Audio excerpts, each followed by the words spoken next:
Hello, guys, welcome to Infinity Wisdom, the place you get infinity wisdom. Yeah, you heard that right. This isn't just another random channel throwing facts at you.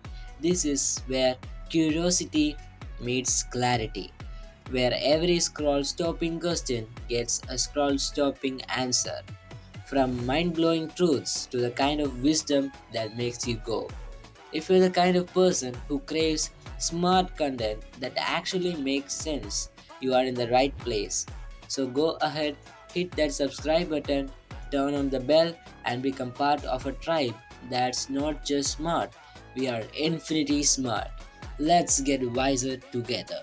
People love cars, but when it comes to talking about them, they freeze.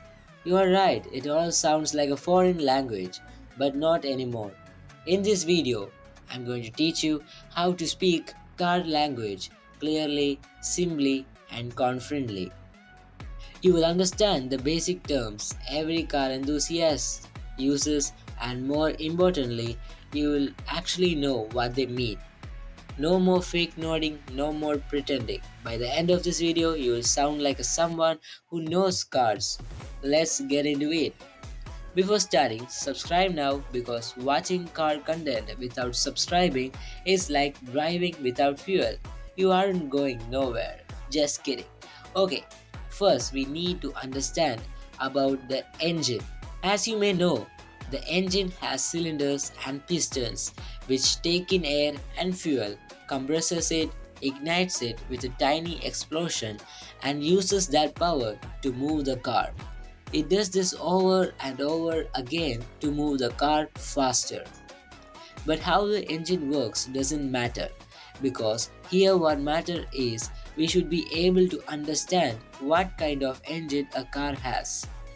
For example, when we hear 2-liter V8 engine, we must understand what it actually means. It's like someone says, "Oh, the Ferrari 208 GT4 or Lotus Elise has a 2.0-liter V8 engine." Yeah, you may not understand this and thinks to stab a knife into his mouth, but it's actually pretty easy. So let's break it down. In a 2.0 liter V8 engine, we understand specifications of the engine. The number 8 shows how many cylinders is present in the engine. This means more cylinders make the engine more powerful. The least cylinders in an engine is a one-cylinder engine. Some cars like the Bajaj Qute and Peel P50 have a single cylinder engine, and the most cylinders in an engine in today's world is a 16-cylinder engine. It is most notable in Bugatti's hypercars like the Bugatti Veyron and Bugatti Chiron. Yeah, a 16-cylinder engine sounds cool, right? Okay, now I hope you understand the number of cylinders decides the power of the engine and the speed of the cars. This time if someone says about the engine in BMW i3, you must understand it is a 3-cylinder engine. Okay, there's a reminder for you to subscribe to this channel now or your car will mysteriously lose 20 horsepower. Don't risk it, bro. Oh, sorry, just kidding. Next, you may have thought that what does this alphabets mean which are seen before the number of cylinders? Okay, this is also easy. For example, when we say a V8 engine, the V here means the shape the cylinders are arranged in the engine.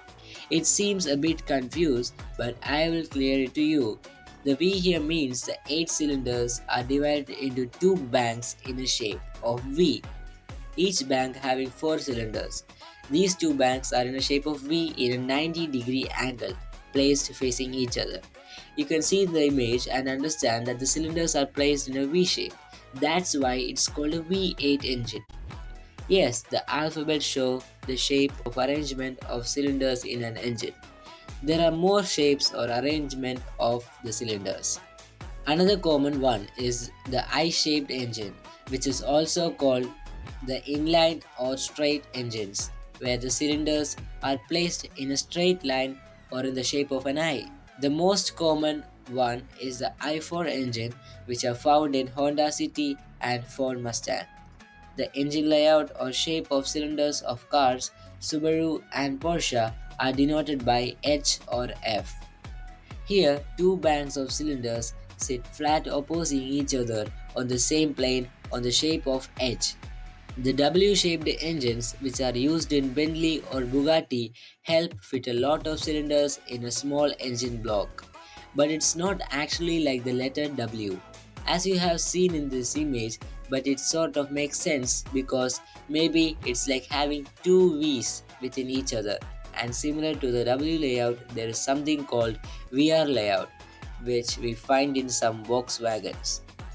Now we have finished learning about the alphabets which show the shape or the type of arrangement of cylinders in an engine. Next, you have noticed the number and the letter L in the first. The letter L actually denotes the liter and the number shows the displacement together. It shows displacement liter of the engine. Here, the 2.0 L means 2 liters, which tell the total volume in all the cylinders together. So if you hear about 2L V8 engine, it means 2 liters divided by 8 cylinders, where each cylinder is 0.25 liter. In our world of cars, the new Honda Civic has a 1.5 liter, where a new Bugatti has 8.0 liters. That's all about the engine. Before the next, hit the subscribe button to join our squad and never miss a gear again. Let's next dive deep into the world of turbos and superchargers. Your engine breathes air more. Air means more fuel, and more fuel means more explosion, which means more power. But a normal engine can only suck air with a limit. That's where forced induction comes in. Turbos and superchargers are like lung steroids for your engine. They shove more air into engines so you get bigger explosions and more power. A turbocharger uses your car's own exhaust gases to spin a little turbine.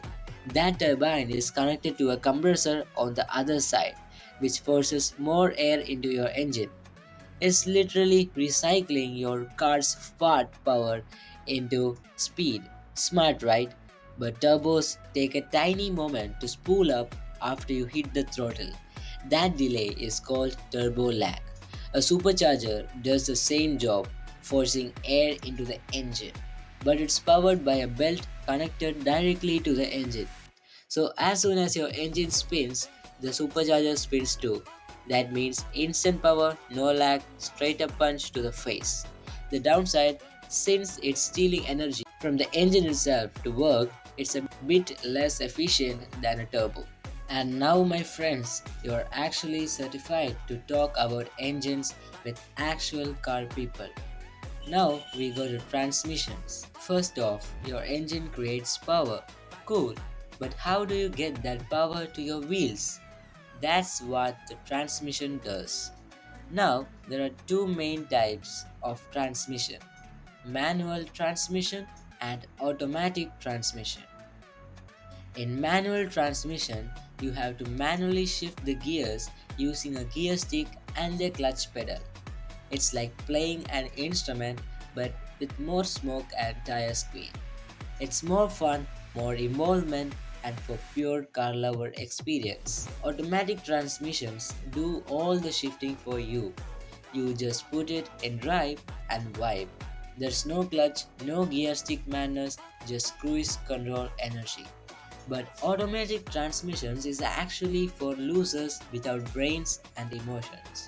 Your drivetrain decides which wheels get the power from your engine. That power has to go somewhere, right? Well, depending on the setup, it either goes to the front, rear, or all four wheels. Each type gives your car a different vibe in handling, acceleration, drift potential, and more. The FWD, front wheel drive. Here, the power goes to the front wheels. They pull the cars forward while also doing the steering. It's super common in daily cars like hatchbacks, sedans, and city cruisers. But shit, no drifting unless you believe in miracles. RWD, rear wheel drive. Here the power goes to the back wheels, the front wheels steer, back wheels push. It's found in sports cars, muscle cars, and anything made to have a good time. AWD, all wheel drive. Here power goes to all four wheels, either all the time or when needed. Common in rally cars, SUVs, and high performance beasts like Audi Quattro, Subaru WRX, Nissan GTR, etc. Yeah, it's like go anywhere tank. Okay, it's enough for today. And now you're a basic genius of cars. Yeah, really you did it. Good job. And I will share more videos soon. For that, just stick to me by subscribing my channel and enabling the bell icon. And also don't forget to like this video and share to your friends. And also, I would like to know your names and your favorite cars in the comments. I hope you do well in there. So thank you for watching. Bye. See you soon.